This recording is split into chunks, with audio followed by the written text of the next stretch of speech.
গল্পের শিরোনাম মা। গল্প লিখেছেন গল্পকার এস.এম. নওশের।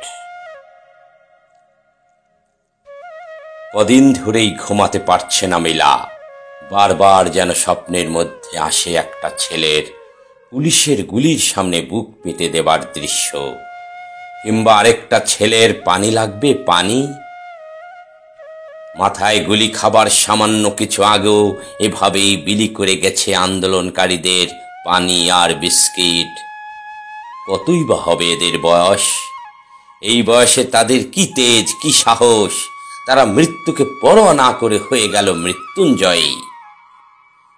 এরকম আরো কত ছেলে মেয়ে অকাতরে প্রাণ দিয়ে যাচ্ছে। মিলা মুক্তিযুদ্ধ দেখেনি, কিন্তু আজ যা দেখছে সেটাকে মুক্তিযুদ্ধের চাইতে কোনো অংশে কম। একটা ফ্যাসিস্ট শাসন যেন ১.৫ দশক ধরে দম বন্ধ করে বুকের উপরে চেপে আছে। পরপর ৩টা নির্বাচনে ভোট দিতে পারেনি। একবার পোলিং অফিসার ফিরিয়ে দিয়েছিল এই বলে, আপা আপনার ভোট আগেই দেয়া হয়ে গেছে। আরেকবার ভোট দিতে গিয়ে শুনতে হয়েছে, ভোট দিতে আসছেন ভালো কথা, আপনার ভোট হয়ে গেছে, আপা ফিরে যান চুপচাপ, নইলে জীবন নিয়ে যেতে পারবেন না। চোখের সামনে হয়ে যাচ্ছে এত এত অন্যায়, কিছু বলার নেই। তার স্বামী আকরাম বলে, আরে তুমি কেন এত চিন্তা করো? তোমার দরকার আছে এত কিছু নিয়ে ভাবার? নিজের চাকরি, সংসার, এসবে মন দাও। আজ মনটা বড় বিক্ষিপ্ত। বারবার মনে হচ্ছে সেই অসহায় ছেলেটার কথা, যে কিনা পুলিশকে মিনতি করে বলেছিল, স্যার আমাকে যেতে দিন, আমার ছোট্ট একটা বোন আছে, ও বাসায় থাকে একা।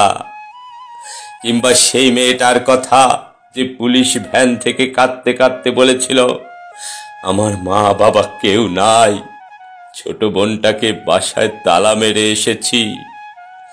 ফেসবুকের নিউজ ফিডে এসবই বারবার আসছিল। দেখে নিজের বুকটা দুমড়ে মুচড়ে যাচ্ছিল ওর।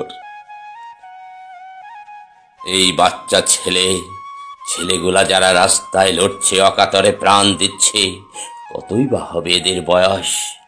নিজেরও ছেলে আছে, সেও রাস্তায় নামতে চায় তার বন্ধুদের সাথে। মিলার বুঝে আসে না যে বিষয়টাকে আলাপ আলোচনার মাধ্যমেই ফয়সালা করা যেত, সেটাকে কেন সরকার বাড়তে দিল? কেন তাদের রাজাকার বলে অপমান করা হলো? সেই আগুনে ঘি ঢেলেছিল কিছু বুদ্ধিজীবী। আচ্ছা, এরা কেমন বুদ্ধিজীবী? এরা কি ছাত্রদের রাগের ভাষা, অভিমানের ভাষা বোঝে না? ছাত্ররা বলল, তুমি কে, আমি কে, রাজাকার রাজাকার। মুখে বললেই কি ওরা রাজাকার হয়ে গেল? সব কথাকে কি শাব্দিকভাবেই নিতে হয়? কিন্তু সেই বুদ্ধিজীবী নামের বুদ্ধির ঢেকিরা কি বধির হয়ে গেছেন? এরা কি ওই স্লোগানের পরের লাইন দুটো কি শোনেনি? কে বলেছে স্বৈরাচার স্বৈরাচার?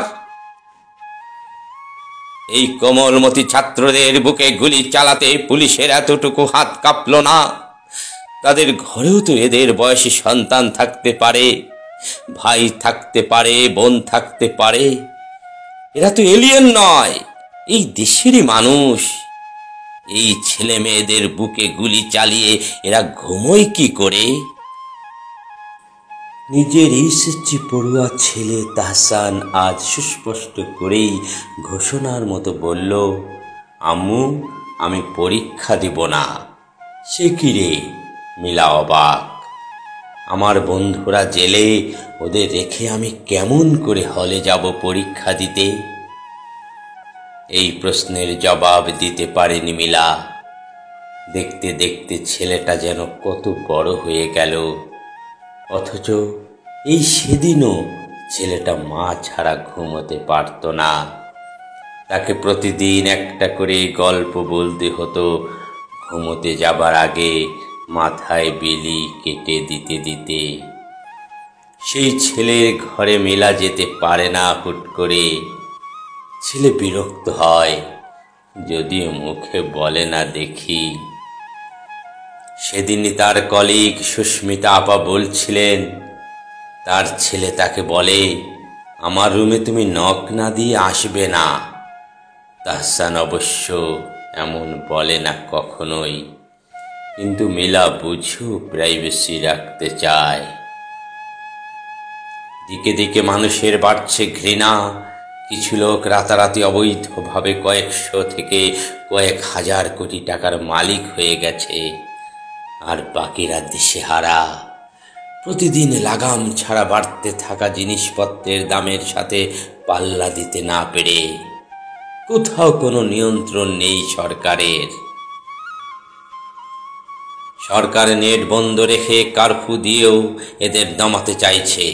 তারুণ্যের উত্তাল জোয়ারকে কি এভাবে দমন করা যায়? ক্লাসে ছাত্রদের পড়ায়, অন্যায় যে করে আর অন্যায় যে সহে, তবু ঘৃণা করো তারে তৃণ সমদহে।